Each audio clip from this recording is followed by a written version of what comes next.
Okay, welcome everyone to another one of our Thursday webinars. We've got a great group of clinicians, as many of you know and recognise. I'm going to turn over to Ian Mork, who's going to be sort of moderating this one. A quick reminder of the housekeeping again. This is for many of you your 50th webinar, but cameras are automatically off. Everyone is on mute.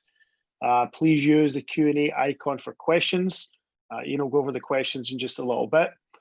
We are recording this just for reference if you want to go back, so take as many notes as you like, but we will provide a recording of the presentation. We won't provide the presentations themselves in PowerPoint format, but we will provide, like I say, a recording that includes all the slides. So without further ado, Ian, I'll turn it over to you to get us started.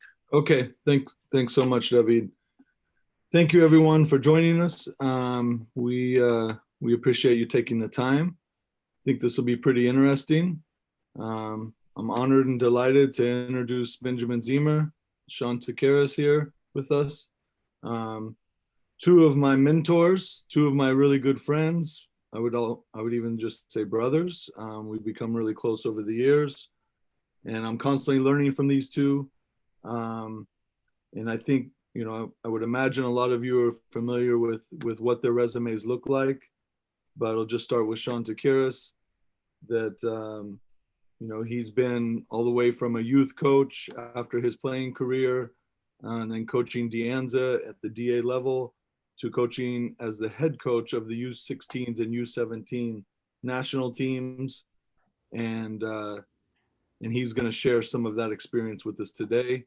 And then with Benjamin Ziemer, he's going to share a little bit of his time with the U18 Sacramento Republic DA team. And then, of course, he went on to be the assistant coach for the professional team there at Sacramento Republic. And he's going to share a little bit of his time with the U18s. The idea here is to let these two share what maybe a week would look like. We're going to go more into the preparation for a game on a weekend, based on their environment, and what that preparation would look like the week leading up to the game. And obviously, based on the level that these two are working at, it's going to be a little bit different.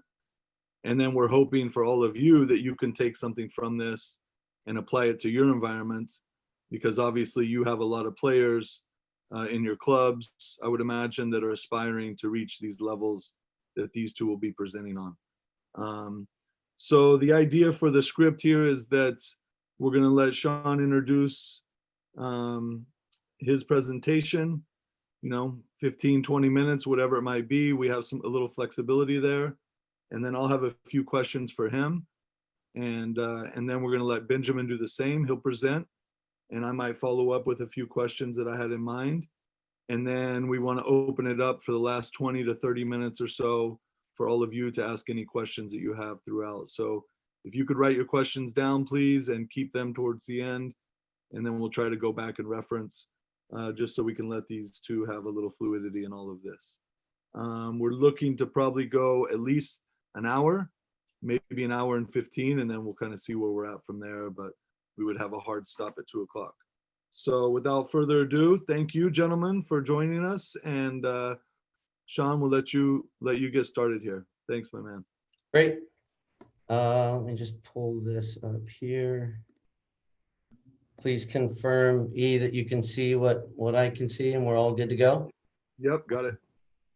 Well, one, Ian, thank you. NorCal, thank you for having me. Any opportunity that I have to maybe just share experiences or chat football with like-minded or maybe not so like-minded guys and see the game differently and chat about it, I'm always not only eager to do it, but open to do it. So one, thank you guys for having me. Yeah, coaches, as Ian mentioned, they asked a couple of weeks ago to present with this topic. We went back and forth as to what makes the most sense. Does it make sense to discuss our club days? Because when I was with De Anza, we can apply that information a little bit more. Ian and we all kind of agreed that it it would also be interesting to also show what we did with the national team. So not only with the national team, I decided to kind of compare the two in terms of preparations and what a camp looks like and a domestic camp versus an international competition, because even although we're with the national team, even those two objectives and preparations are different. So decided to go that route with this topic. So when I started to put this together, and certainly with my staff, whenever we're preparing for a camp, I always find that it's extremely important that we have certain criteria, certain expectations, non-negotiables for us as to who we are. And my thought process is, how can we prepare for an opponent if we don't have a true conviction as to who we are? We don't have a true conviction as to what makes us tick, what is our identity, what's our foundation, and regardless of the opponent, regardless of the setting, regardless of who's in camp, this is our true identity. So in order to, I encourage even at Los Gatos now, in the beginning of our season, we establish an expectation list. We establish an identity, a style of play, and make that really, really clear. And I think that we start with that. And only then can we prepare for an opponent for the upcoming weekend. And so in this particular slide that you see, I think it's also very important because of the responsibility that we have, whether we're club coaches or directors, but we have this, we have an influence on our players, and we certainly can make a massive impact on the sport. And so I do think it also is important, and like I highlight here, off the field expectations as to who you are and how you represent yourself is also very important. How you represent the game, how you represent, in this case, it was the national team. What's your code of conduct off the field? So establishing that, don't want to spend too much time on that, but I do think that that's important. And then of course, because of the topic and because of the theme of today, on-field expectations. As it mentions there, who are we with the ball? Who are we without the ball? In all of these different scenarios and moments of the match, in transition and set pieces. So we've created a true depiction of what we look like and what we stand for. Starts with that. Just to briefly show that, we have meetings and we show them this is what we expect off the field. So it's never unclear. We make that very clear for them, and we put that up on the board right when they come into camp. System and style. I don't want to spend too much on this, but I want to tie it all together. So this goes back to my original comment. Certain key concepts. We use terminology is key, that it's always very clear. And we love to have the ball. We don't like it. We hate to lose it. And you play that way. So I've highlighted some of those. Concepts are the key. Our philosophy is the key, not necessarily our formation, right? And so, I want to make sure that I just highlighted some, and I created that for today's presentation. So that gives our staff or you guys as coaches an idea of what I'm talking about when we're talking about style. Next one here. Now we talk about clear expectations of the individual. So when you come into camp, we were very clear on, and I know Ian will chat about it in terms of line meetings and how we really try to connect with individual players. But it will become extremely important and clear as to what your role is for the team. So when we say, hey, the requirements in the when we have the ball, this is what we expect from you individually. Same goes for they. We make it very clear. Same goes for just in terms of this. I do want to highlight, I would never expect, whether I'm a director now, I would never, or a head coach with the national team, I would never expect to demand something from my players that I don't demand from myself or my staff. So what does that mean? We always talk about what separates us. So what separates our players as footballers? At the bottom there, it says, you're not just an athlete who happens to have soccer shoes, but you're a footballer, and we talk about what that means. I'm consumed with now being a director. I was consumed with being a top coach, and what does that mean? I'm not a coach because I have a bag of soccer balls and a couple clipboards and a whistle. I'm a coach because I'm immersed in it. I'm consumed by it. And I expected our staff to be that way with the national team. I expect our players to be that way. It's not just something that you do, but we're now at a level that we want to separate what separates you as a footballer. And so establishing that clear identity as to who we are and how we're different, now we can start to talk about and plan for an upcoming opponent or an objective of a camp. So we've established that. What I wanted to talk about today is in our planning as a staff, how to differentiate between a domestic and an international event. And I think it's a pretty interesting topic. I certainly learned a ton in the last 5 years when I was with the national team. And we'll talk about this in a second, the resources that we had to bring in a guy like Danny Saravite, who's our performance coach, and just the information and the perspective that he had. And I'll talk about travel in a second. But comparing the two here, in a domestic camp, really our objective is to continue to create this identity as a team and to train the details in the concepts, the details in how we want to do things, massively important. I'll jump over to the international side. We are targeting performance at that point, right? And so in a domestic camp, we have more time with our players. The emphasis, like I mentioned, is about developing them and to create this identity. And it's less about making sure we get an outcome and a positive outcome and peaking performance.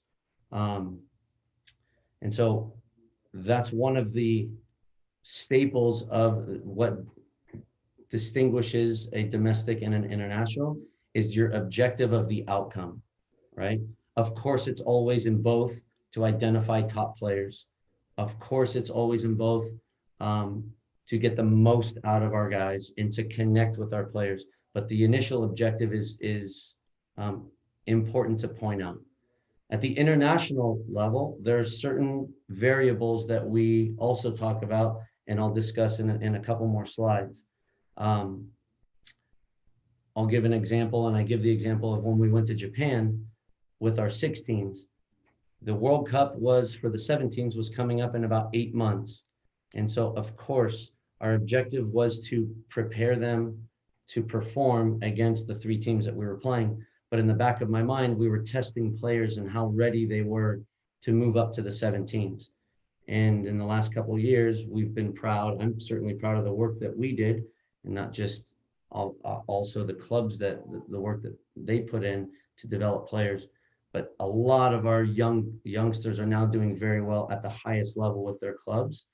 And I'd like to think that we had something to do with that, and certainly not so naive to say that we did all of it. That's not the case.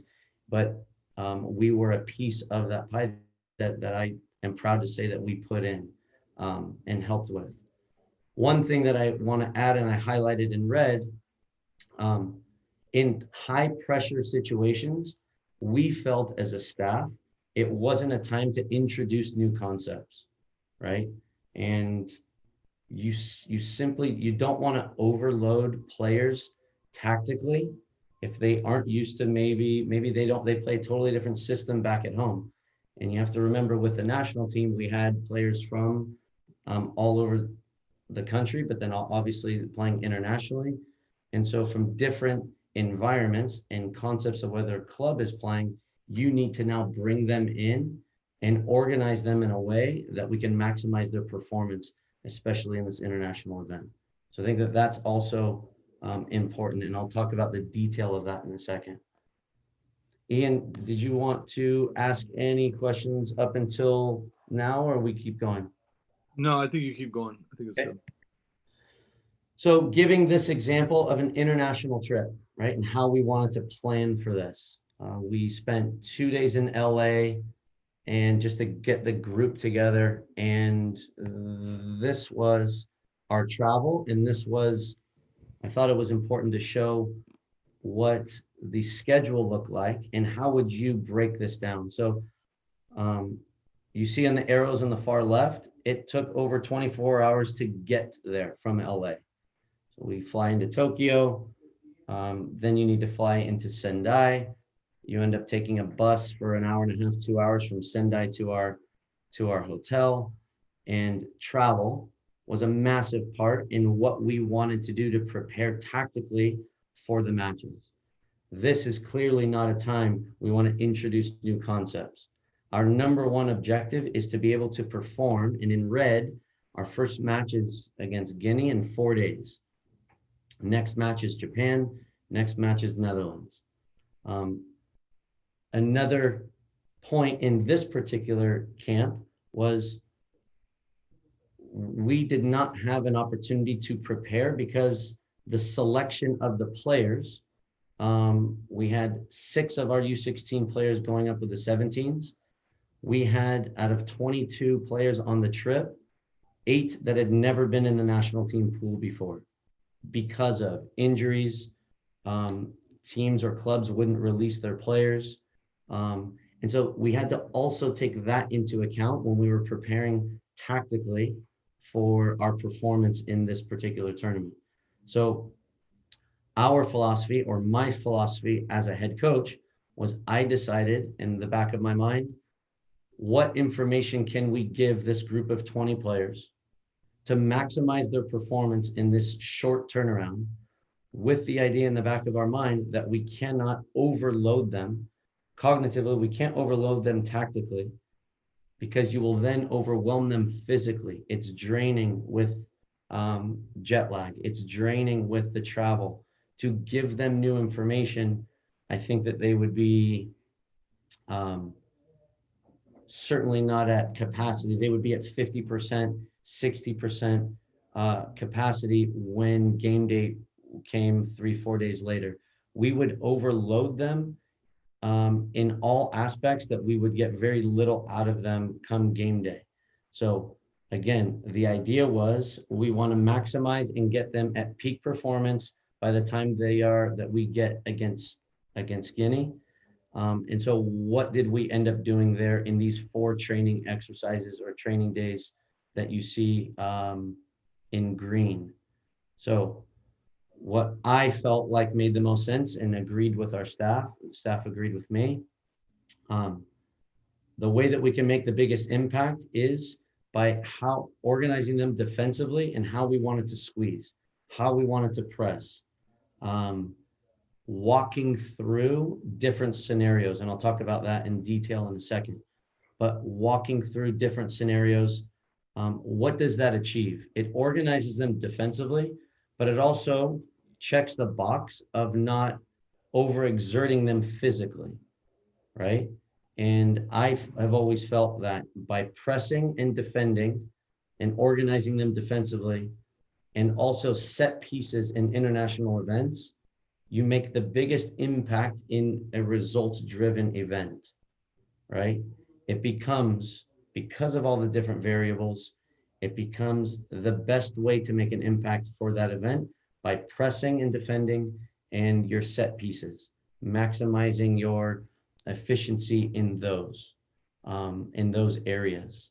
And so I discussed that, and I think it's clear of what we had in front of us for the upcoming schedule for this particular event. And then I compare it to a typical week that we would have in a domestic camp. And I just kind of painted the picture here. I changed a couple of things just to hopefully it would be clear for you guys to read and to follow along with this. But upon arrival, if you see on the far left at the bottom, we set our expectations. We bring everybody in. And so regardless whether it's an international or a domestic, clear expectations, this is who we are, right? If you see in yellow on the first day of training, it says team build-up meeting. We are all visual learners. And I talk about this in a second. I had the luxury of having 7 staff members at all times. whether that's a performance coach or a goalkeeper coach or 2 or 3 assistant coaches. And I feel like we maximize that. And I know Ian wants to talk about that in a second, where we really tried to make it clear what the expectations were, not as a group of 11, but in your specific role. So the front 3 would work with, let's say, Ian, and Ian, you're in charge, and we call them line meetings. And we made sure that those expectations were clear from us. So in this particular case, what we did was we had a team build-up meeting. And if you see, I spent 3 full sessions on really one concept. And the concept was build-up. We wanted to use this opportunity, this domestic camp, for the first 3-4 sessions of grasping this idea and really not perfecting it, but having a very clear picture for our players of how we want to achieve, how we want to build up as a group. And so if you see in detail, we have build up versus 1-9, and the detail of, now you can spend this one training exercise on playing against 1-9 and how we want to get out of that by rotating the ball and pushing with our 4 or 5. And now you're talking about the detail of your body position, the detail of the timing at which you push, the detail of when you come to help and when he needs help, if ever. So the point of this topic or this part of the conversation is we are able to target details on one specific topic. We chose to do it that way in a domestic camp. So our first 3 sessions were in build-up. The first one in particular was against 1-9 and only targeting pushing with our 4 or 5. The next afternoon session was still against 1-9, but when the opponent releases an 11, then what do? So we still identify who's free. This is how we are able to achieve that and play out of this different scenario.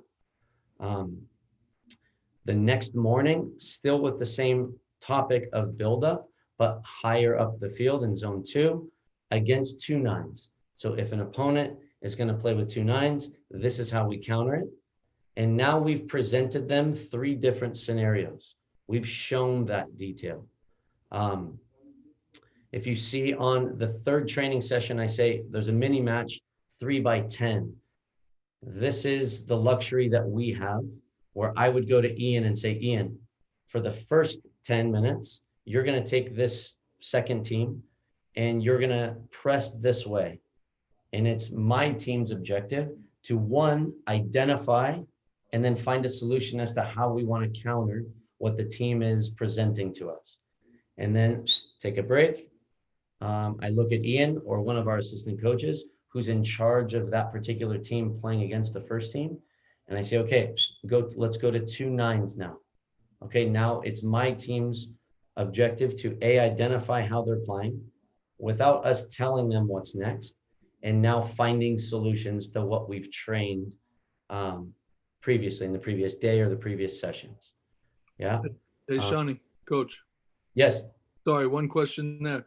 Can you tie together a little bit more, because I think you showed that schedule, and during our time in Italy with the 16s, I remember we had that big general schedule that you showed on the slide before, but we also had a very detailed schedule for us and the staff. And then we showed the players later on what the daily schedule looked like. And that's where we usually even threw in those line meetings that you mentioned. Can you tie together a little bit more of how you see those line meetings off the field, on a board, relating to these moments then in these sessions that you just spoke about? Yeah, I think, you were around me long enough. We've gotten to know each other and kind of how we tick and how we work. There are certainly some coaches that I would see that would train in the morning and then give players 7 hours of free time. And I looked at all of these camps, whether it was international or domestic, as opportunities to get to know our players, opportunities to really connect with the individual, for us to get to know what makes them tick. And because the objective is always to get the most out of our players. How we can maybe apply that as a club coach now, use the opportunity. If I'm going to take my team down to San Diego to surf, or not these days, we're going to go to wherever, Arizona these days, if we do. But I'm not going to take my team and not maximize moments that I feel like I can connect with them or give them more information without overloading them. But I always felt like it's extremely important. We don't have these with the national team.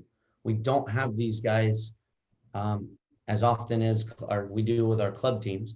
And so for that reason, let's try to maximize, whether it's simply connecting with them or giving them information again without overloading them. But finding that time to connect is massively important. For that reason, I felt like detailing the day and planning out how we want the information that we want to give. Maybe at the training session itself, Ian, in Italy, we don't want to give the detail to the 7 in front of the 22 players that are there, right? Exactly. And so let's use this opportunity to, after lunch, pull these 7, 8 attacking players aside, or the 7s and 11s, and let's just connect with them as to, maybe now we can talk about a detail. Now we can talk about moving, or specific movements, right? Yeah. But maybe not at the moment of, we're in Italy, we have 2 or 3 training sessions before our first match, and you're giving that detail in front of 22 players. Yep, great, thanks. Yeah. So this concept here, I started to talk about it when we were in Italy, and also in Japan. But this 4th training session where it says enjoy and give them reps. Yes, we want to establish this identity, but I've felt that be careful, Shawning, to be, because you're eager to teach and you really want these guys to grasp this idea. Sometimes you can get the most out of your team by giving this joy and throwing the ball out for them. So we gave so much detail in the first 3 sessions. We felt, and based on experience and trial and error,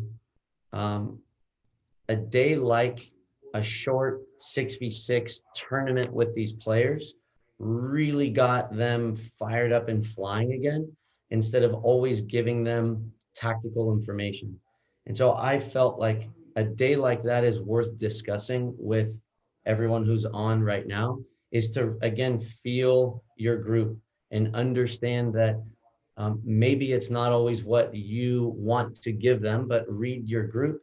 And I don't want to just shove information down their throats, but maybe we toss the ball out and bring this joy and this love and of flying around and playing a 6v6 tournament for a 3x8 minutes, something like that, right?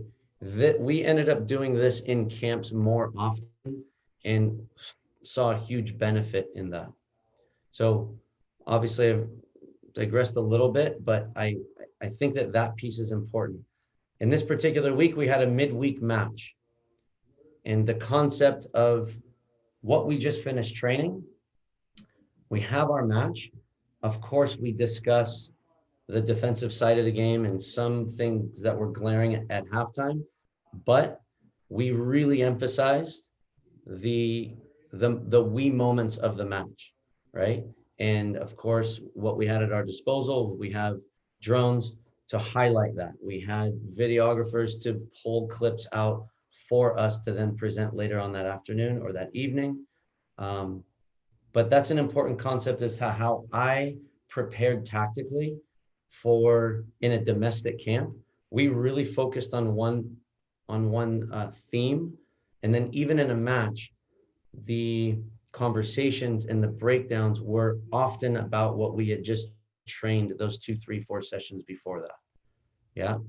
And then to give balance, just to quickly discuss it, to give balance, we talked about after that midweek game, zone 1, zone 2 of all pressing, and zone 3. So pressing, how do we want to defend high in the opponent's buildup? I give the detail there. Scenario 1, 9 occupies 4 and 5. Scenario 2, 7 and 11 release. Scenario 3, or unpredictable. And this is what it looks like. But we really target just the defensive piece. Then the next training session, pressing again.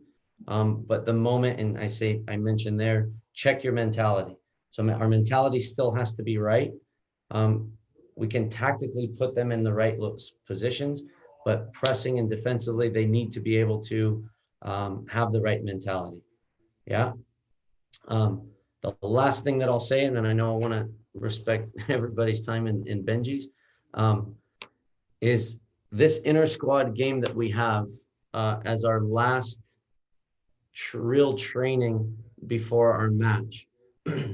That is another time that I would give Ian or one of our assistant coaches the 3 scenarios. We're going to play 3 by 15.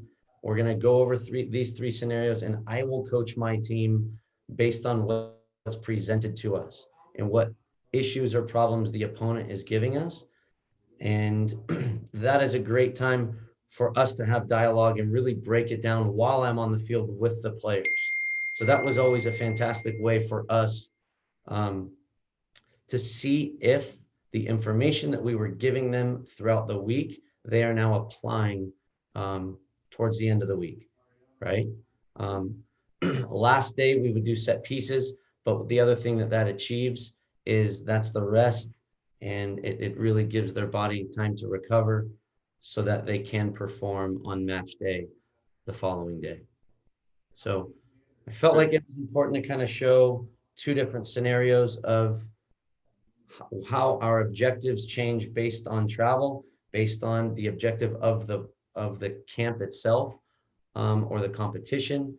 And clearly with the U16s, my objective is to try to continue to teach as much as we can and to identify who's ready for the 17s and top competitions.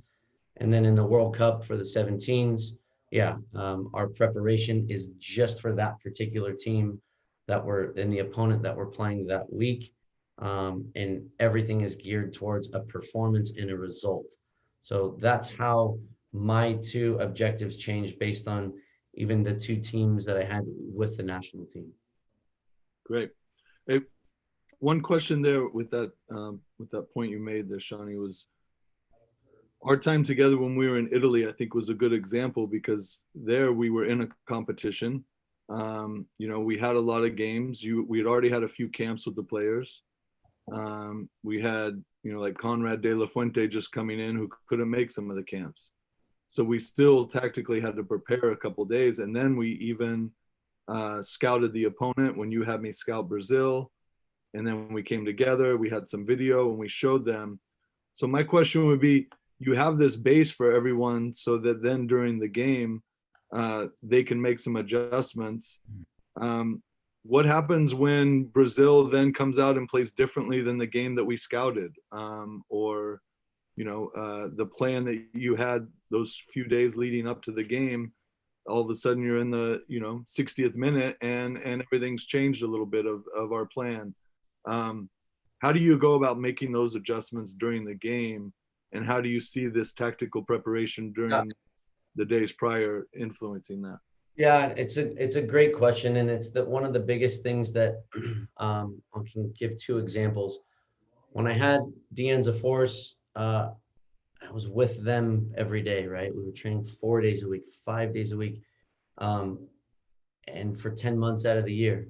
And it became very, very clear. And we were able to get into the details of if an opponent does this, we counter with this. And that's not to change who we are and our philosophy or our identity, but make slight adjustments to counter what they're presenting is important. We were able to do that, and we had conversations where it even got to the point where within the first 5 minutes of a match, we were identifying what the opponent is giving us. And if that ever changed, I know that you've been around me, there was a whistle that if we recognized it on the sideline, there was a whistle, and the whistle knew that they must look and we see something that can help the group. That was always the reason for the whistle.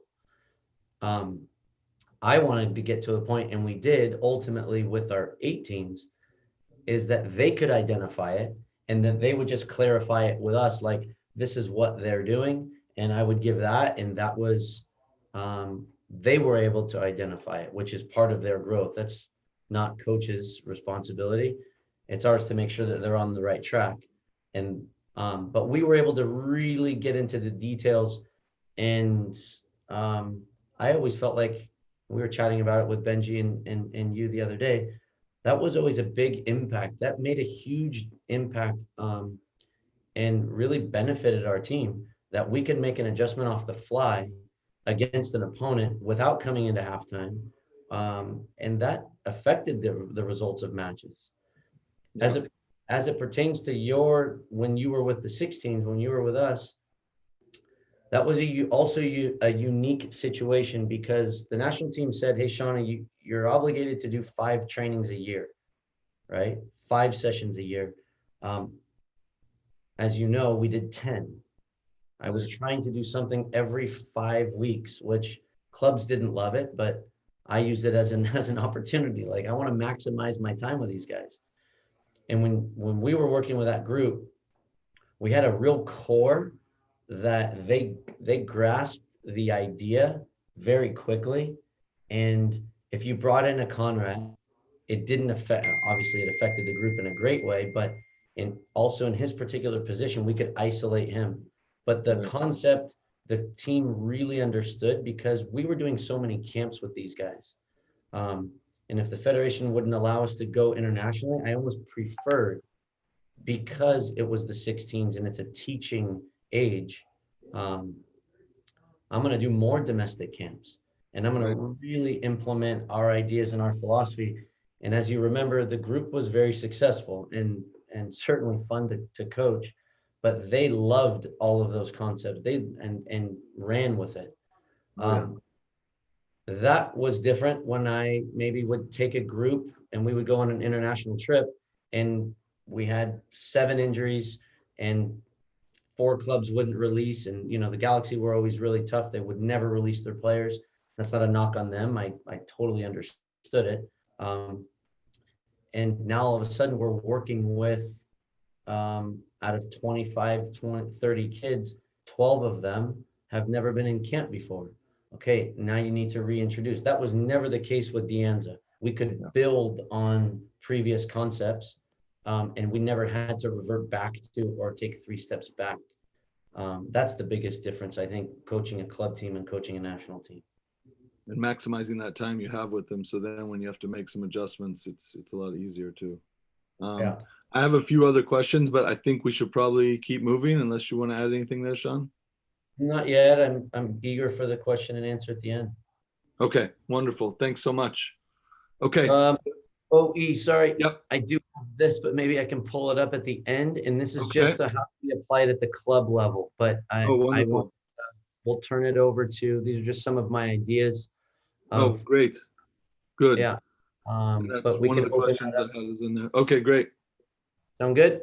Yeah, let's do that towards the end. Okay. Thank you. Benjamino, you ready? Yeah. Okay, great. Thanks, Shaun. You have 6 minutes, Benji. That's all right. Good luck. No, it's fine. We could talk about this all day. It's nice to be on here with you guys. Okay, so can everyone see my screen? Yep. Yes. All right. So I'm going to use as the basis for what I'm presenting a week of tactical preparation heading towards a game day. I'm not going to say who the opponent is, because there's some comments about the coach that I don't think is fair to share, but I think it's important in our preparation for the game. So this was under 18 Sac Republic in 2015. I may have been 16, actually it was 16, because it was probably second half of the year. This first is how I feel about football. So this is something. That was definitely recorded. That was recorded. That was Gordon. That was Gordon. So that, for me, is the way I feel I'm lucky to be involved in this game, and I don't even consider it a job because of this. And so I think when you approach soccer in that way, and you let your players know that how lucky they are, especially youth players that have food and lodging provided for the most part by their parents, they go to school and then they get to play soccer. For me, it's an absolute that you transmit how lucky they are day in and day out and celebrate football. And I heard Shawnee say joy. And so for me, that's a vital part of making an entire program good. So this is the planning, overall planning that we did at the beginning of the year. And so a lot of the work had already been done before this week so that the players, obviously you progress through the season. So the opponents, the analysis and scouting, we would, if we could, analyze the opponent based on video, scouting department reports, which we didn't have often. And so I know for this specific game, there were in the academy, there were some teams that didn't post all their games, or you just didn't always have access to the video. But when you did, it obviously helped. If you didn't, you spoke to some other coaches. So the game day performance, and this was something that when I presented, when Rod Underwood met with me for the first time, I presented my philosophy towards soccer, and game day for me is vital. It's what it's the test of the week. It's the dessert of football. And especially as you get older and older, it becomes more and more vital. And so these were my guarantees of how the game day performance, the way that I looked at it. So you can see, and I'm just letting you read here, the training directed towards optimal performance. This is an older 18s, 19s team. So it was the second team at the time to the first team of Sac Republic. There was no team in between. The player development and management, we set individual and collective goals for the team and each player. So overall, I had to deal with the individual goals of developing players, but also the collective goals for the team. So every week we had to plan our training sessions. I always kept an eye, and I can remember a while ago when Shawnee was still at De Anza, and we met and talked about a lot of stuff and talking about the individual. And I think it's a little bit of the secret of the professional soccer world is how do you improve a player as you're improving the team? And the player is the focus, but as you get older, the team, the player's role within the team and the ability to play within the team is also vital. But how do you improve their passing, their heading, their trapping, their crossing, the higher level skills as they get older and older? And that's our challenge. This would have been gone over in week one. So this is the way I speak about football. It's the way that the team expected, and I expected them to speak about football. There was just this was clear. And so we could speak to them, and we all spoke in this language. And this was the style of play. This is brief style of play overview: offense, creative attacking soccer, and creating lots of chances, lots of goals, but also patient to dominate ball possession. This took, I told the Republic leadership when I came in, it would take 3 months before they could start to really recognize a system and style of play within the team. It took about 4. And then I think we went 19 games on the trot without a loss. And many of those games were won in the second half. And I think it was due to our tactical intelligence changing at halftime, and also our fitness, where we overran teams. The defensive style of play, very briefly, basically it was pretty simple: disturb the opponent. And as we got closer and closer to playoffs and some of the big games, then we would be more nuanced. But at first it was, we lose it, get it back. Coaching philosophy. So these are some of the most, the quotes, the first two are quotes that I put in a lot of stuff, and I believe this to my core. So the thing when you work at the academy and a professional level is you don't have to play people. You don't have to. So my demand, even at a club level, a normal club level, is that if they attend trainings, then I owe them something. But they have to attend trainings and they have to fight like hell. And if they don't, then I feel no obligation. I don't care if it's an under 12 player after a period or an under 13 player after a period, when they understand the level and I've had a chance to influence them. If they don't bring it, they don't play. It's not a right to play. It's an earned right. So, and then you see Cruyff here. This, not only the concentration around the goal, I dislike when someone hits a rocket that skies over the goal and everyone says, oh, nice shot or nice job. No, a nice job is a goal. And there has to be a focus on scoring goals. And it's a little bit of the trick or it's a secret of one, kids love to play to goal. And two, it's the hardest thing to do. This last thing from Dr. Victor Paredes was the La Liga course that Ian and I just attended. And this didn't surprise me when I heard it, but because I've instinctively or from experience started to feel it, and that's that the brain loves surprise, humor, play, or curiosity. And I love having enjoyment and fun around and humor around training, but I also have war. And so it's a balance of and it's this ebb and flow, but you have to have this around training. So this is in the preseason, the preparation that, and I think there's no reason that every team 15s and above shouldn't be able, maybe even 14s, shouldn't be aware of this. And I took this from Franz Hook and Louis van Gaal, and ever since I saw it 25 years ago, I've never stopped using this. Every system gives something up and it takes something away. And so we define the spaces for all the systems, so the players know, and of course we go back over it, but the players know already, okay, we're playing against 4-4-2 flat. These are the strengths and weaknesses, and these are where the spaces are. So this is something that's done in pregame tactical. This is the preparation or the week leading up to training. So you can just see off is a Sunday, Monday, Tuesday, Wednesday, Thursday. And so this is what the requirement for us was to fill this out. And you can see some of it. I looked back through today for the first time in a while. I have like my physical is light.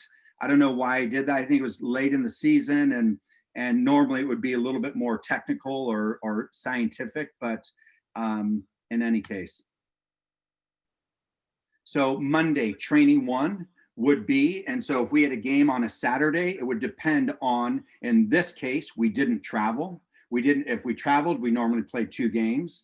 So we had 1 game on the Saturday. And so the Monday training, I would do individual functional technical training. And in tactical periodization, this isn't normal to do this. It is a little bit, but you have to be really careful because of depending on the weekend before.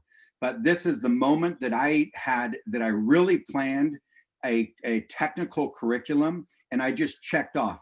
Trapping the ball out of the air, ball bouncing, how can you kill it to the ground? Inside, outside of the foot, bottom of the foot, top of the foot, driven balls, crossing, heading. This is where I went and cleaned up their technique and really put in the time to make sure that they got better and better individually on a technical and then eventually functional situations.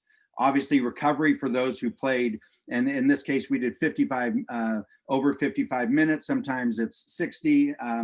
That's for you to decide. And then I would do an extra training. The players would go out, the ones that were in recovery, do something else with the physical coach. And then I would run a training for those, or my staff and I, for those who didn't play. And then I put in this again. When I heard this from Professor Vergini, and I saw this, and I've seen it, the worldwide, when you go to the highest level, you see coaches declaring in a good way war on their players because it needs that intensity and repetition and concentration. So Tuesday, I'd go over the scouting report. We'd have a classroom. So in this case, this was our scouting report. We had a limited report from an assistant coach of another club, no video or no current video. So we didn't think that the video we had, I think, was something we could see. We knew that the coach was crazy. He loses his head, and he had limited tactical adjustments. So I actually got him a little fired up on the sideline to make him lose his head a little bit earlier. Did a thing or two that, and maybe Simon as well. They had a talented, very quick, fast goal scoring number 9. So we knew, and I think this kid ended up going to Stanford, but we knew that that was their main way of scoring goals. We knew the 7-11 came inside constantly. So they tried to play, they started wide, but came inside. So they were predictable in that case. And you can just see 2s and 3s, don't step, 4 and 5 stayed central. So we knew that these were areas that we could take advantage of. They tried to football, but did so poorly. So we almost baited it into playing and then pressed. They were broken down by ball movement, which was something that we, as a core, that's what we wanted to do. And then they also would change into a change their system. So that was game day -4. So first training. So you can just see, and there's a lot of lines. I went with the ID2 team to Argentina. I don't even know how many years ago now, but Matt Bernard and I stayed an extra week and we went to Boca Juniors. The Coca Rafa, the director at the time, he had the whole field lined in grids. And so ever since that day, I've done this. I use flats and I just grid the field out. And then it gives you ability when you go into games to just on the fly, which I coach a lot. I have an idea of what I'm going to do, but I'm an intuitive coach that from my experience, I have no problem changing things on the fly to make it tougher, easier, or read the feeling of the team, as Shawnee said, and just pull up a training and say, you know what, we're just going to play games, and rather than battle if I felt it was a proper day. So these were these are passing patterns. One of the things you can see, I went from the right and the left at the same time. And so here's a video that shows a little bit. So I would have, and I always looked, I don't know why the goal is sideways, but I always tried to finish on goal. My focus was not finishing, but I wanted to get into finishing. So the focus was actually phase 1, 2, and 3. But I found a way to get the goal in because you have limited time. If you could train 6 times a week, then you don't have to do that sort of thing. But I'd let the players know you're going to finish, but the focus is on the first part. Repetition is vital. And so by doing 2 organizations, splitting the field, I found I can get twice as many repetitions in. Exercise number 2, 8 versus 6. And then this would be the second exercise, but I would build it up to 11v11. And so here's an example. Again, the focus is in the shaded area, but here's just a little pattern of once you play the ball and once you, for me, you know what's going to happen. Like, I think we can all watch this and we already know if the ball goes to the left with that, you already know, I don't know what happened there. You already know what the opponent should do. They should all shift to one side. They should. As they get tired, they may not, or they may not be good players, so they may not. But you should know that by playing the ball to the left, the team will shift, the defending team will shift. This is where soccer can be pretty predictable. So by here creating a moment where it was 8 versus 6 in that space, And then this, and I don't know why I didn't drop the ball there, but now it's a cross 4v2 to goal. So my focus was the buildup, and this is day 2. So my focus was buildup, which I called phase 1 and 2, buildup, possession, creating chances, scoring goals. But I was able also to get scoring into it. Then exercise 3, again, with the channels. And I would do, on this case, it looks like 2/3 of the field. And I would just gradually add in players, or I might go straight to 11v11, but I would go over the main points of how to break down a 4-2-3-1, which in this case was we were trying to switch the ball side to side, make them run. And then we knew that their 7-11 or 2 and 3 didn't come out. So we trained that. This was training 2. I'm sorry, training 3 on a Wednesday, which normally I did defending. So on a Wednesday, I like to finish with attacking. I think it's good for the mojo. It's good for the players, the final look going to the weekend at the youth level.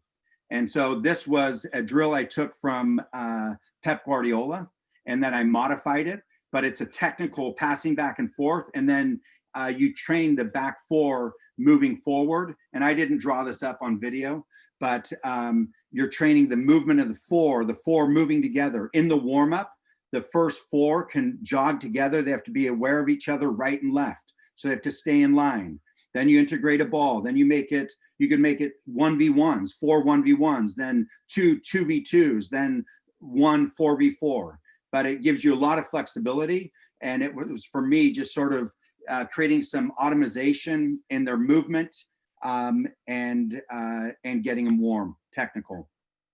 Exercise 2 was 10 versus 7, focused on the defending. We knew when we won the ball that we would have space, or we had not necessarily space, but we had, we thought, higher quality on our 7-11 than they did. So our right and left wing, we thought were the places to attack in this specific game, and that their right and left back were weaker. So we trained when our 7 won it, we put small goals outside so that we targeted immediately in transition. I think I allowed, then we had the goal in the middle, which was basically an open goal, which was R9. And so this is a little bit of how to open up, in my opinion, a team like this was to have our 4 and 5 step with the ball. Somebody had to come. And then it created a free player somewhere. Exercise 2, this was a progression. We knew that they would try and play in behind us. So this is a drill where you push the team up, you create space behind, and I would stand on the field with a few balls and play balls in behind the defense. So they would have to hold this line, and I would play a long ball in between. And it was working on the cooperation of the keeper and the back 4 and how to cover the space that we knew they wanted to take advantage of. And so then it would turn into a game. Then I'd stop it. They'd push up again. I'd play a ball in behind, and I'd vary the ball. I'd vary the speed. Sometimes I'd make sure their attackers had a better chance of getting it. But it was a progression to train our back line. Then I went to full field, 11v11. Concentrating on defending the long ball and movement to close their 6 and 8. So we knew their 6 and 8 stayed pretty square. And so our 6 or 8 had to step out. At that point, I was playing more with 2 holding midfielders and then morphing out of it. And then I would put our defensive set pieces, which we've already trained. But I would refocus on them during the training or during the game. Training 4, exercise 2. So this was working on our preferred patterns, scoring, we called it phase 2, 3, and 4. So this was us from midfield to goal. So we'd already worked on from goal to midfield and beyond. And so maybe it's a little bit, 10 yards behind in our half, but just different patterns. So this is then after patterns, which I would get repetition, the ball going from one side to the other and making sure we got plenty of crossing, finishing, and the various preferred patterns versus this opponent. Then I would do positional play. And if you look at the numbers here, it's 11 versus 11 because we have a keeper. But I look at the soccer as this is 11 versus 10 because they have a keeper. So as long as our keeper's involved, we have 11 players. And then if you look, they have 2 versus 1.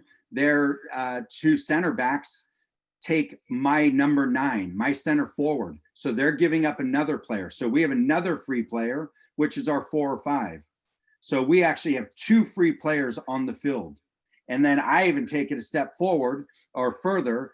I consider my 9 free because their player is most of the time on their back. So if the 9 has quality movement and especially if it's somebody that's sort of a typical Dutch 9, and Ian and I were talking about this yesterday, an Ibra or Suarez is a little bit different, but one that can post up, Huntelaar, and come back and be strong, I consider them almost free. If the ball's on the right, then our left wing would be free because the other team has to pinch across to close spaces. And if you move the ball around and your team learns, one, to first keep the ball, and then to gradually dominate the opponent, this is the moment that my teams eventually, almost all of them, maybe not the first Sac Republic team, the professional team, but within youth, over time, most of the time, my teams end up dominating in possession. Maybe not against Shaunie's teams, but then that's more interesting. But by dominating possession, you force teams back into their own half, and you actually create you create bigger problems because you have less space behind, but we would work on it. So I changed team defending tactics and system each game. So there's always, and this is something I really grew as a coach with Simon Elliott, the defensive side, being a little bit more nuanced, where in the youth game, I could just, overwhelm people or press them and they coughed it up. But that's not the case here. Then this would be training exercise at the end. We call them mojo scoring games. And it could be 2v2, 4v4, 5v5, whatever. But at the end, just playing little games. Sometimes I'd go to these more quickly. But I thought it was always important to finish a week with some joy like that. The game day plan. So tactical reminders. If we were traveling, it was at the hotel before we left. If it was at CRC, we would do it. We have a classroom, we have a team room with a projector and boards. So we could do the game day the final tactical preparation in the basically the classroom. In warm-ups, so we go out, we start to warm up. I always have a pre-game routine, but you have to have flexibility because if you're at a tournament, you don't have half a field. You guys know why, or yeah. So while the warm-up's going on, either myself or I have an assistant or somebody try and pick something up from the opponent. It's amazing what opponents will do before a game that tip you. And so again, I stole this from the Dutch national team, where I went and watched a training camp and watched a game of their preparation. And they said that they had a coach that was watching just to see what they could pick up. As a coach, if the team is nervous, then I'm calming. So I always try and be counter to the team. If the team is flat, I'm energetic and I'm in their face.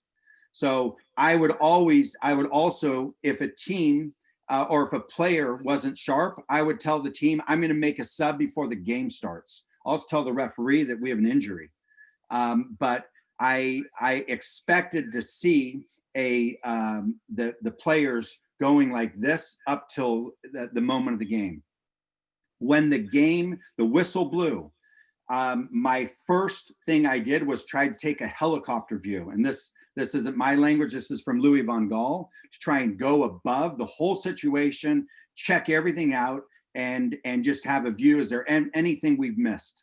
For the first 15 minutes, Rarely do I take notes. Most of the time I'm looking at them. If I'm an assistant coach, that was my role, was to figure out the opponent as soon as possible. But as a head coach, I was trying just to get a sense of the game, see how it settles down, figure out what the opponent's playing, and then you start to see. I put see if our team or their team makes adjustments. There were times where I didn't help my team in the first half, or sometimes at all. There's one game where I made them suffer and we lost, I think, 4-0. I gave them no solutions and said, do it on your own. Most of the time, there were players on the team that could figure out what the opponent was doing. They would communicate collectively. If not, and it was a big game, or if I decided as part of the learning process, then I would help the team and say, hey, you know, help make sure that they understood what was going on the field. Then as the half went on, halftime whistle blows, and the team comes off the field. I always give them a few minutes to themselves. At this level, they would start to figure things out themselves, and I would stand and listen, whether or not they knew it or not. I was very aware of how the sideline looked, how they sat, what their if they were laying down, sitting down, what have you. I tried to make sure it was an environment that was conducive to not turning off too much, maintaining intensity. And then I'd start asking questions. And my first questions would be, what do you think? And at first they'd be all over the map. And then I'd go back and I'd say, okay, no, what do you think when we have the ball? Actually, I'd start off, what do you think overall? And somebody might say, oh, we're flat, or we're this. Okay, that's fine. What do you think when we have the ball? And I'd have a moment or two that I talk about, the most important moments. And then, okay, that's fine. Everyone clear. What do you think when they have the ball? We'd figure out any adjustments we need to make, the transition from offense to defense, so on. And then I'd release them and I'd go around and make individual points. So I might go and talk to someone, hey, a little wider, or timing on your movement as a number 9. And then the second half would start.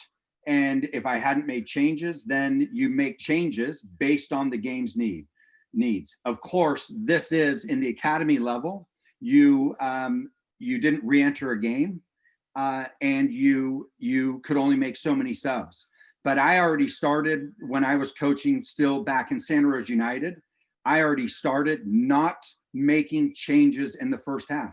I explained to the parents and the players, you would rather play 35 minutes and then 10, say if you went to a tournament, and then come out for 20 minutes rather than playing 15 here, 15 there, and what have you. So I had already started way in advance to not make changes in a first half. And so then it comes into making tactical changes in the second half. This is where I think a lot of the people we were able to really win a lot of games in the second half. One, because we brought on fresh attacking players, and 2, because we're able to make adjustments.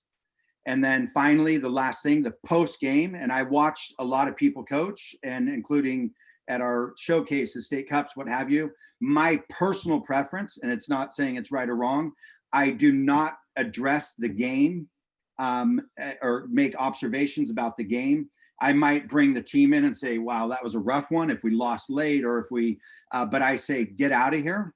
And then the next time it gives me a chance to reflect. I find I'm really fired up, and some of the biggest mistakes I've made in coaching have come after a game, telling the team what I really thought of their performance, if it was in a negative way. So I found the best thing for me is to step away, close it up, say, get out of here. See you next time.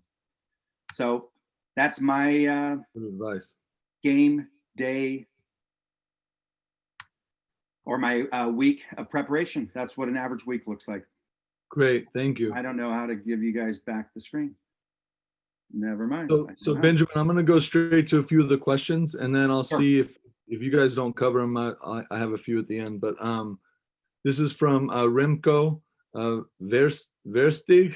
I don't know if I got that right, but says to Benjamin, in your preparation, your focus is a lot on your next opponent. I can imagine in the beginning of the season, you will focus a lot on your own style of playing, but as the season goes on, do you focus more on your opponent? ? Are you not afraid that by focusing on your opponent more, you will adapt too much every game that you'll lose your own style of playing? No, maybe it came across wrong. I actually don't focus that much because the focus is us versus different systems. And so by focusing on us, I knew that we would break them down. First of all, building up, ball possession are two standard moments, I believe, that are easy to train and that you just have to prepare them for what are the ways out. And so there would be little adjustments based on the opponent and enough preparation. But I'd say 70% to 80% of my focus was on us. We would go out and inflict ourselves on the opponent. This is the academy level, U18, 19. The first team, different. Great. And then there's one from Ismael Echeverria. Ben, can you elaborate a bit on why and how you would change system and defending for each game?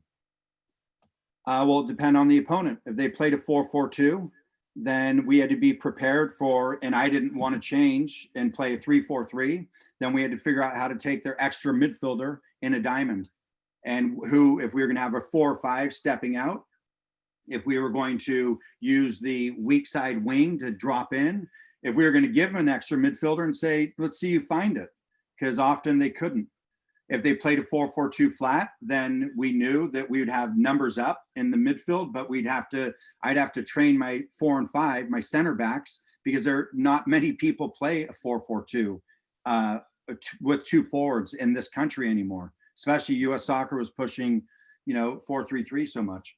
So it's only on a Wednesday, and you got to imagine this is over a whole season. Yeah. Okay. And then we have one here for you, Shawnee. In your domestic camp, this is from Chris Gilmore.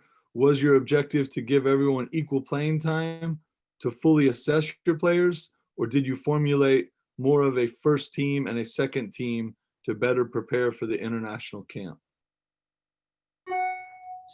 So it depended at what stage we were in the year, right? It depended on really we're in the 17s, what the 17s were doing.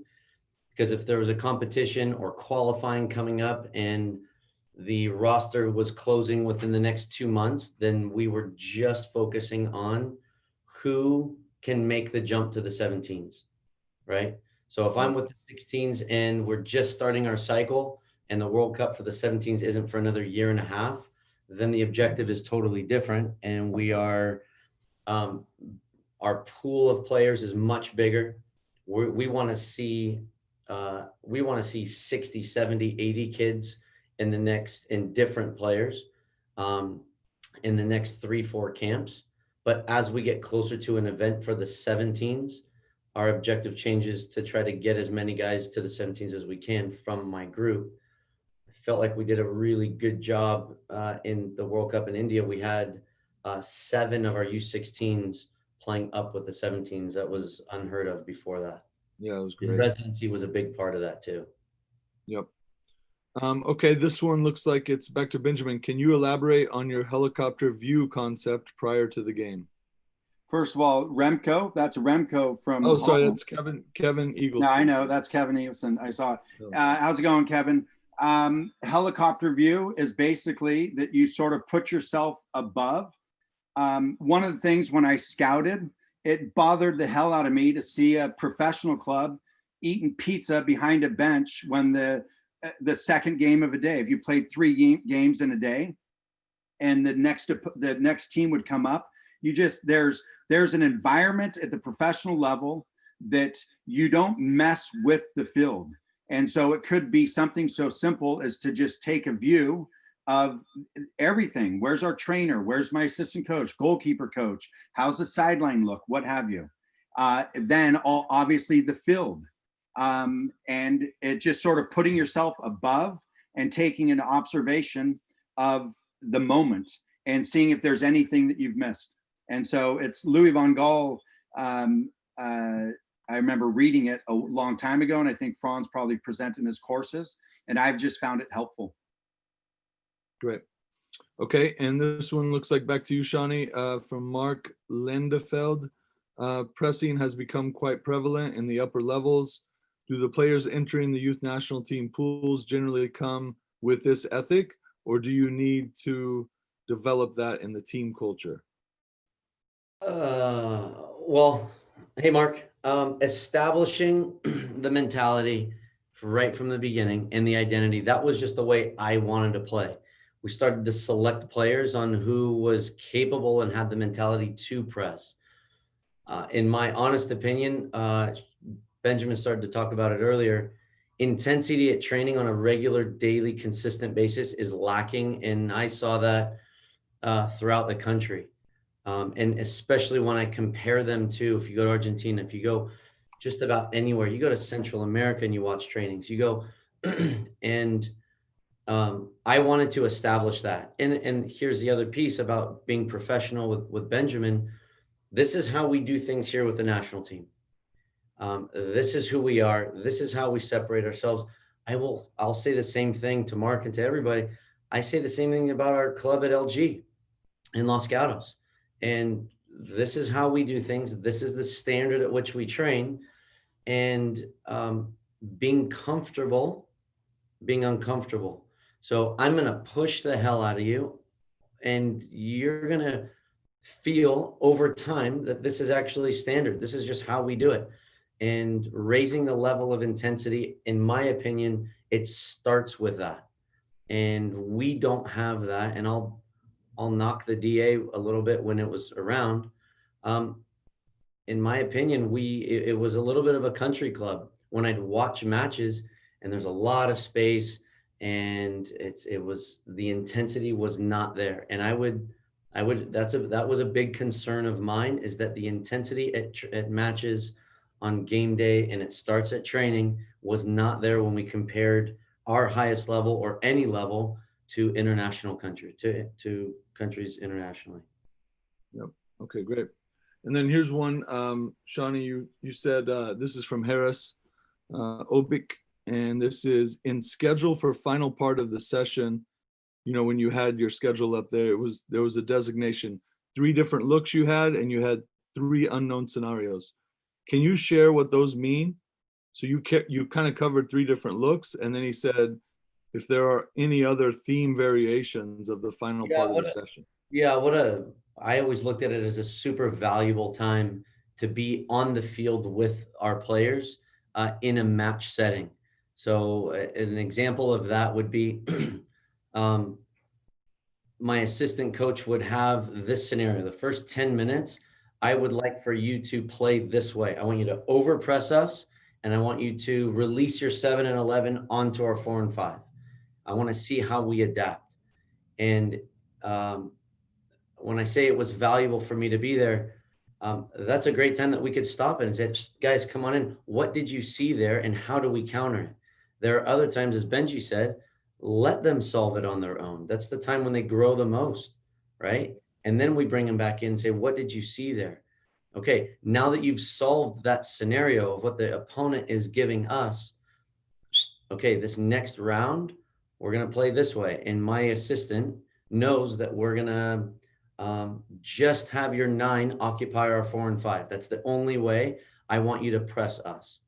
And now we know that we need to rotate the ball because we've trained that detail. We need to bring the 9 to the 4, bring the 9 to the 4 more.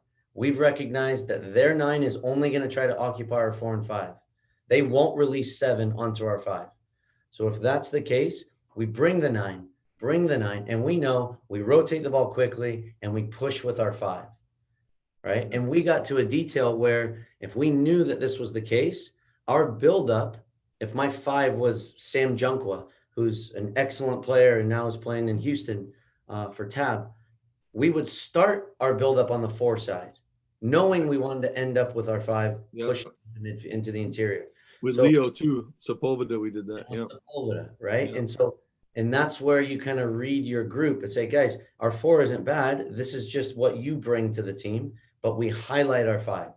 This is the reason why we recognize their 9 is only going to press our 4 and occupy our 4 and 5. We start our build up on the 4 side.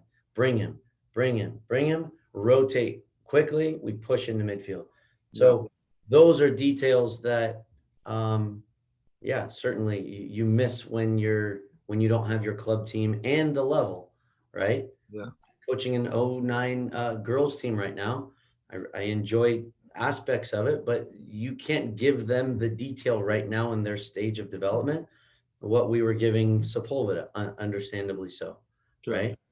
Yep. So be careful to overload our players with information you see. Only what they can understand and apply is important. Yep. Great. Thanks. And then I think this would be for both of you. You have the goalkeeper. Do you have the goalkeeper play? This is from Nasimo Giannine Nassim. You have the goalkeeper play as a sweep, or maybe sweeper, or high closer to the 18. What do you do to incorporate the goalkeeper into regular team training sessions? What do you do different? So I don't know if one of you guys want to take that for the goalkeeper. Benji, well, Sure. I mean, again, Yeah. I mean, you kind of mentioned it, Benjamin, but yeah. Yeah, I mean, you do. Fortunately, from being involved with Franz Hook, who's very clear that the 1, when you talk about a 1-4-3-3, you say 4-3-3, he gets upset. The keeper has been his secret, and has been Louis van Gaal and Pep Guardiola's secret. And so I think the keeper is the pressure relief valve, and it's where you can play the ball back to keep it, but they can also protect behind your back line and allow you to play higher with less risk. And so they ideally would train a little bit with the keeper coach, but most of the time they'll almost every positional game that I do involves goals.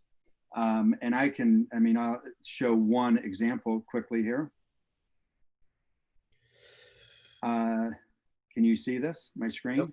Yep. Okay, yes. so here's just a training where I broke the team into channels and just worked on switching side to side. And it was almost the back 4, the midfield 3. These are all like the back 4 with the 6, the 8 and 10 with 9, 7, 11, just switching the ball side to side. Then I'd connect them. But here's positional play. So this is 10v10 plus 1. But if one team, after a certain number of passes, I don't even know what my rules were, they would go and score.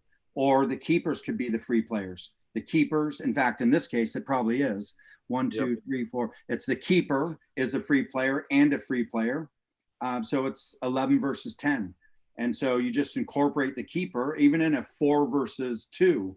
It could be 2 goalkeepers with 2 defenders. And so as you get older or as you move up, you just incorporate the keeper into almost everything you do. Great.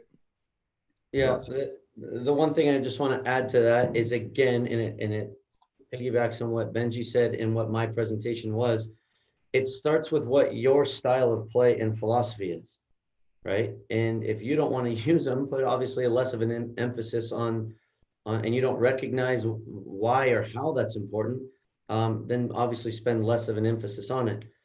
From the beginning, I've always felt like our 10 gets the ball in great positions, oftentimes because of what we do in phase 1, right? And the goalkeeper is massive. One of the first things that I did in the club, I needed to bring a full-time goalkeeper coach.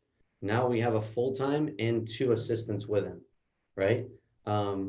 Because of the way that we want to play, it's massively important that they understand their impact and significance in who we are as a team and our style.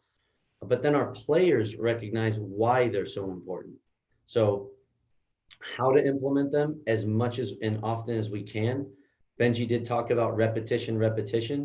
I think repetition without opposition, there's still value there. And so a lot of times we have our goalkeepers with just repetition right now, partly because of the stage that they're at and where they're at with their level and their age. But any opportunity that we can incorporate them, we do. But massively important, if you have the resources, to hire somebody if you feel that is a massive part of your style, which I do. Yep. Great. Yeah, Okay. I want to add to that. The Yeah, sure. repetition, what Shawnee said is you have to create players that eventually will play higher level football. And Yep. Without repetition, you're not going to have a high level player. Yeah, I was And going to without ask you guys. footballing on their own. Great. I was going to ask you that, we talk about being able to have this tactical preparation, and then we're in the game, and then these players have to adjust. If we look at the attributes of a player and you talk about their technique or their physical qualities, obviously the personality, you two have a lot of team building you do as well. You're always looking after them as people. And then we apply all of those to the tactics. Would you guys have a few, it could be short answer, but do you have a few main attributes you think that players that reach your levels, that reach the professional youth level or the youth national team level, in order for them to have this tactical understanding of the game, that they need? You just talked about repetition. Benjamin, you had a lot in your presentation, but just something to add to what these coaches could apply in their environment. Technique, the ball, the foundation is the ball. We were chatting that the other day where I could be Benjamin's player. Benjamin is tactician, and he knows exactly where I need to be when the ball is here in zone 2, and you can go on for days. But if I can't, if I'm not efficient and clean and can't achieve what I see on the field, but technically I can't achieve it, that's a problem. Yeah. And I always felt, and we worked together with the national team, wow, what an impact we are making to this team, because technically they can achieve the detail of what we're talking about. And then the slope or the grade at which the improvement happened with the national team was tremendous. It was like this. And the team is immediately playing in this way where we've added or given some tactical adjustments, but they were able to achieve it because technically they were so clean. Yeah, the Gio Reynas, the Ulysses, all these guys, Taylor Booth, they never even looked at the ball. And so guys, so for me, it starts with that. And at the club level now, repetition. A lot of our kind of stronger groups right now is our youth, our little guys. And I know Paulo was at our training, and we've had some people come to observe. It's repetition. Right now, our philosophy, and it might not work with half of the staff that are on the call, no problem. We've created an identity of what we want our teams to look like. And in my philosophy and the way I see the game, it starts with the ball. It starts with the ball. And then you create this love and like this want to play, this passion for playing, which you also need to have. But I don't think you achieve any of that without that relationship and connection with the ball. Wonderful. Benjamin, any thoughts there? Yeah, I was just thinking, I had a Hugo Perez when we were with the 15s in Italy for that tournament in, I think we went over the border, Croatia. No, what was this? Graditska. He asked me to go represent the team at some opening ceremony. Well, it ended up being a presentation by 3 different people, one of whom was the head scout for Italy. And he gave the way they rated players was technique, technical, tactical, personality, physical, and then they had a 5th, and it was something special. Yeah. And it was at that point that, and I worked 3 years with national teams at 14s, 15s with Pulisic, Weston McKennie, those guys. But there were so many players that I thought wouldn't make it. I knew they wouldn't. They were the best players at the time, but I knew they didn't have something special. And I also knew that they weren't young enough to make it up anymore, or it would take not going to school and being in a different environment. And so I think that there's something for the highest level. It's something special. For the professional level, they have to be 8s in almost everything, and then maybe a 9 in something.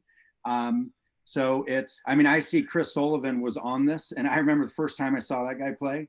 And he's, for me, there's a whole series of guys who were an example, because there wasn't professional football in the United States until the MLS came. But that group, that national team, the 94 national team, those guys worked their asses off in such strange environments and still achieved something. Many of them achieved a lot. And a lot of it was through footballing, almost being cultish and footballing on their own a lot. And then they were discovered and were able to take the step. Unai Emery, my last thing is, he, at the last course that we went to, they surprised us with him. And he said, players, the younger you are, the more you need to train. Then once you see their potential, you need to polish them up, work on the technical. You must have talent, attitude, and aptitude. And then all different types of talent, technical, tactical, you must work on the potential. There are more kids in our area that are have high level potential than we realize. They just don't have the environment and the opportunity that players have worldwide.